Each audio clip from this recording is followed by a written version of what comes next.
Imaginez-vous que vous avez une entreprise de dropshipping. Dans ce cas, comment gérer votre activité de dropshipping dans Odoo?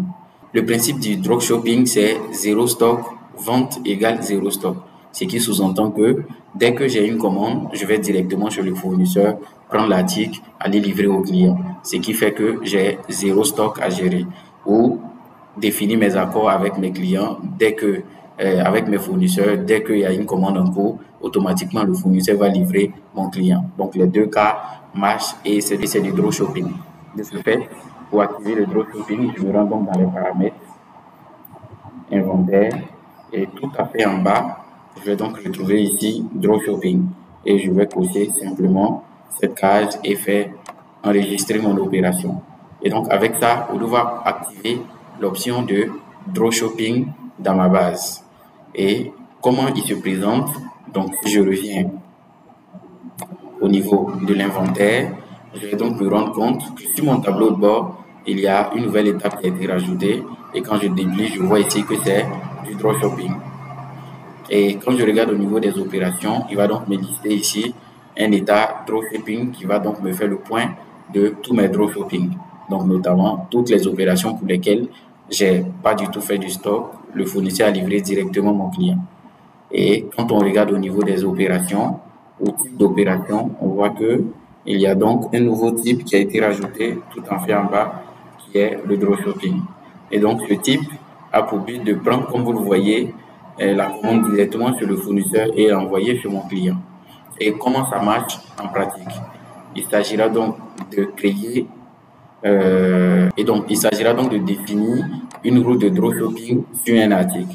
Donc je vais prendre cet article, boîtier à câble, et au niveau des achats ou au niveau des inventaires, je vais donc cliquer ici sur dropshipping. Le simple fait de faire ça, Odoo saura maintenant que cet article doit être traité sous forme de dropshipping.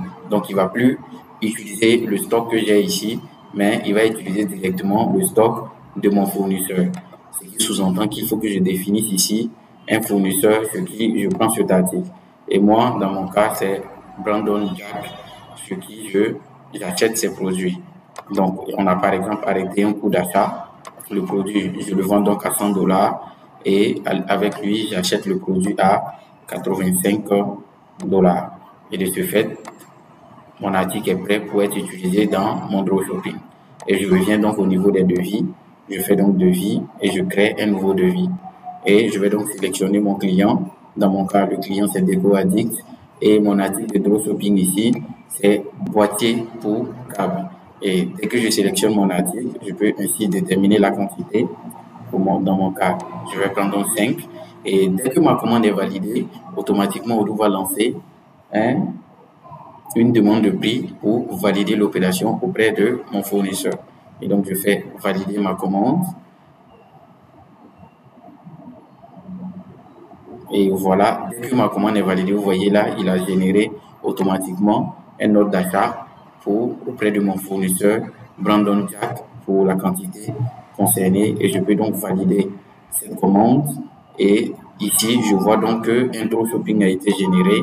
Et quand j'y vais, je me rends compte que c'est effectivement mon fournisseur qui peut aller livrer automatiquement mon client. Et vous voyez là, comme contact, il met le nom du fournisseur pour dire que le stock des 5, pas dans mon stock principal, mais dans le stock du fournisseur pour aller directement sur le client.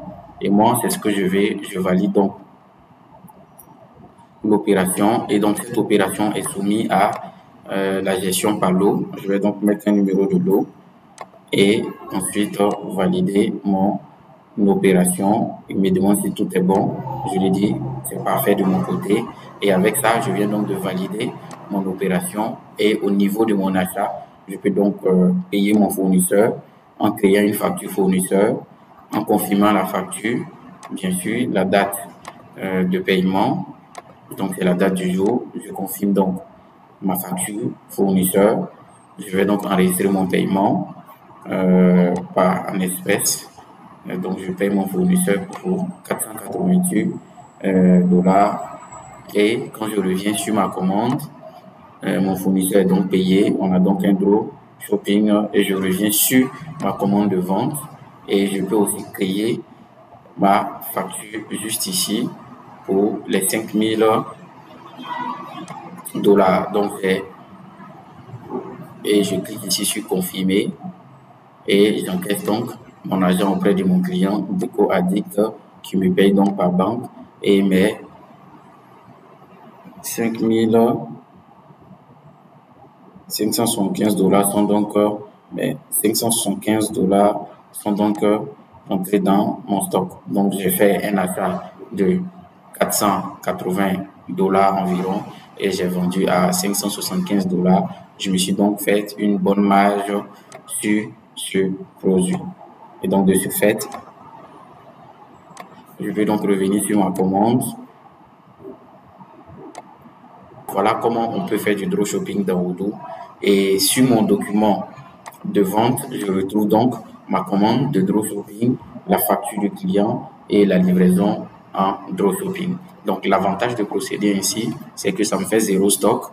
Je prends directement le stock chez mon fournisseur qui livre directement mon client et moi je me fais des marges tranquillement sans forcer comme on le dit. Et on se dit, on poursuit avec la découverte de belles choses dans notre gestion du stock.